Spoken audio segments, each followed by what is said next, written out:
What's up, guys? Today's episode is The Invite.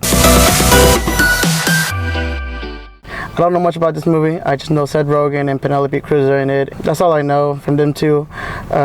Hopefully it's a good movie. We'll see. I'll let you guys know after this. Be prepared for spoiler alerts. I will say that right now. Now, I was going to do these reviews in my car, but because I go through episodes, I didn't want to feel like someone was going to knock on my window and say, hey, do you want to join an orgy, or the Evil Dead, feel like I'm getting followed by them or attacked, while I was in my car. So for my safety, I prefer doing these reviews on my couch like I usually do. Today's watch was The Invite, like I said, directed by Olivia Wilde, which is crazy to think because there was a quote in there by Oscar Wilde, so it's cool. She probably took that name too from him, who knows. Now, she also starred in this movie along with my boy Seth Rogen, Edward Norton, and Penelope Cruz, one of the hottest girls, friends with Salma Hayek, if you didn't know that. The film involves a chaotic, dysfunctional married couple who are trying to have a dinner date with their upstairs neighbors. It starts off as awkward and chaotic, and in the middle, it turns into them having more comfortability with each other to where it's almost close to a swingers moment. But in the end, it just turns into a whole marriage counseling, which I guess you can say it's a drama comedy or drama romance comedy. I don't know, but something like that, I had seen some small little trailer clips and stuff about this movie, and well, I'm not gonna lie, this movie was way more better than what I expected it to be. I don't know Olivia Wilde personally, but at the same time, I don't know why, but I feel like this movie was personal to her, especially after all those little rumors that came out from Don't Worry, Darling. And well, I think she just took this film into more of that approach, especially with those rumors and what, her divorce happened. So I don't know. Now, for my sober review, I'm going to give you the ratings of each category of what I thought throughout the whole film, and give you the reasoning on why I gave it that rating. So in the end, I can give you my final sober review score, So for the music, soundtrack, whatever, I do give this an 8. The music throughout the film was pretty good. I'm not gonna lie, it did pretty well on trying to capture that emotion of you having that anxiety of not knowing what's gonna happen next, and catch that vibe that the whole room was feeling, when the whole awkwardness was going on, when they were having comfortability, and in the end, when, they were going through that little marriage counseling session, like I said. Now, for the plot and pacing, I do give this an 8. The plot and pacing was pretty good because it did well on showing what a chaotic marriage Seth Rogen and Olivia's character were having. It paces it well to show you each characters and what they feel, and what Penelope and Edward's characters are involved with in the film. It just does really well with the plot and the marriage, on how people believe they are in love and still happily married, but in reality, marriage is just a concept that has to be between two people, not just one person. You have to have both people within, who love each other, not just one person who loves one person and the other one who's not even really trying the effort. While Edward and Penelope are actually, in a good relationship still, where they're still beginning, but at the same time they still have time to realize what they don't like about each other and to fix each other's problems. Now, for the camera and editing, I'm not gonna lie, I love the cinematography in this movie. I think they did so well on capturing the feeling when that whole room felt within each other.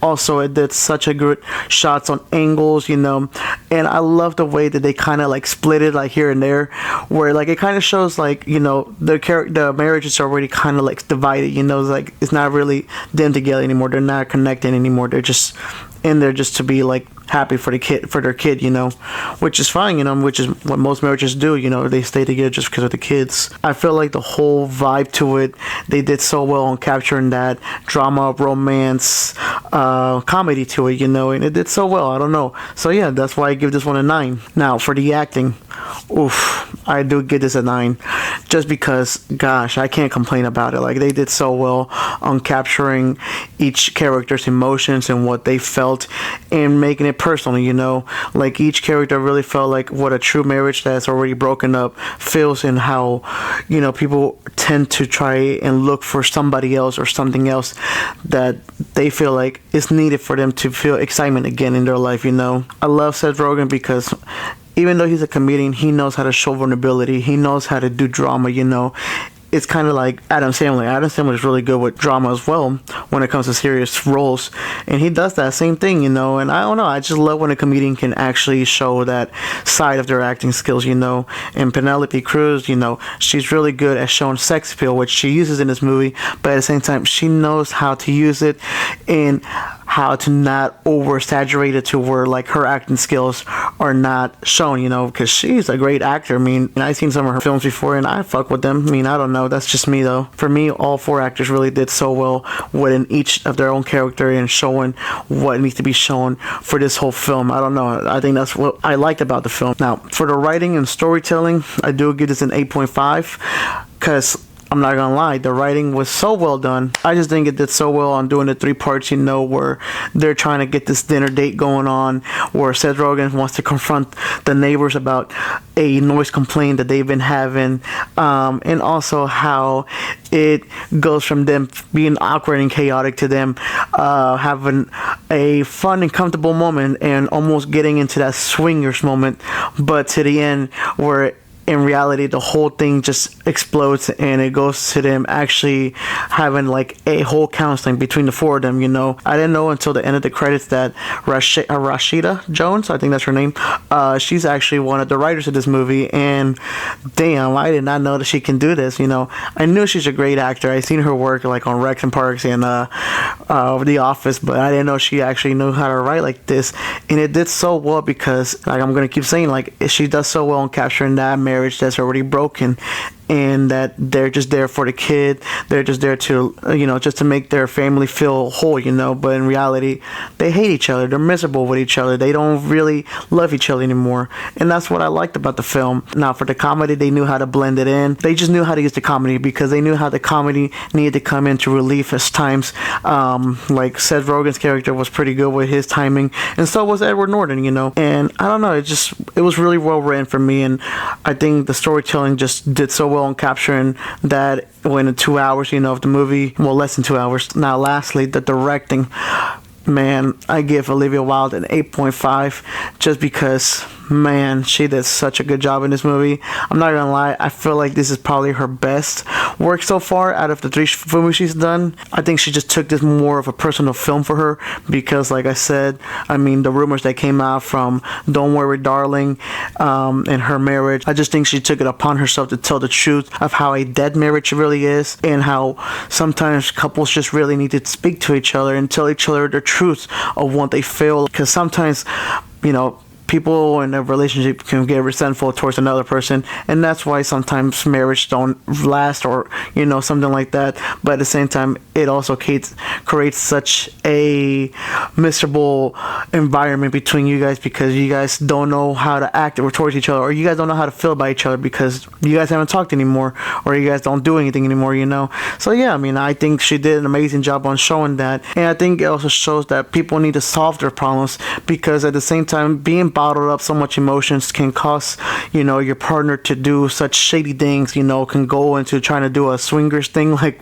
the movie did, or, you know, just, you know, be a little cheater out there, you know. But at the same time, I just think it just captures that, like, you know, that couples need to talk, and if it's a dead marriage, just call it out already, you know. Just say, hey, look, it's not working, we need a breakup, we need a freaking divorce, whatever.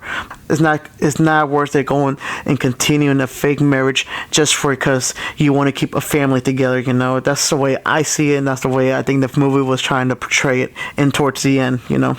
Especially if your partner is not making you feel unseen, you know, it does that stuff to, you know, to people, you know, like it creates that emotion and that someone that, you know, I'm not worthy for this person, and someone who comes around, you know, someone new comes around and they see you and they're like giving you more attention, they kind of like you, you know, you kind of like it, and like I said, I mean, that's where it can cause that person to go and do some shady stuff, you know, like cheat, whatever. But I just like it. I think it did well on doing that, and I think that's what the movie was mainly focused on showing. Like, you need to be out there and talking to your partner if you don't want such things to happen in your relationship, you know. Now, to finish it off, well, honestly, it was truly a great movie, and I feel like it is up there to be somewhat of a top award movie, you know, nomination.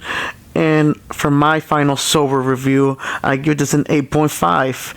And for recommendation, I definitely go recommend it, especially if you're trying to see something different, you know, especially if you're a couple or a married couple, you know, who wants to find a movie to share with each other, you know. This movie is actually there for you. It can finally help you guys open up to what you guys need to talk to, because like I said, I mean, the film is about talking and trying to fix your marriage or your relationship to where you guys think you guys need to be, you know.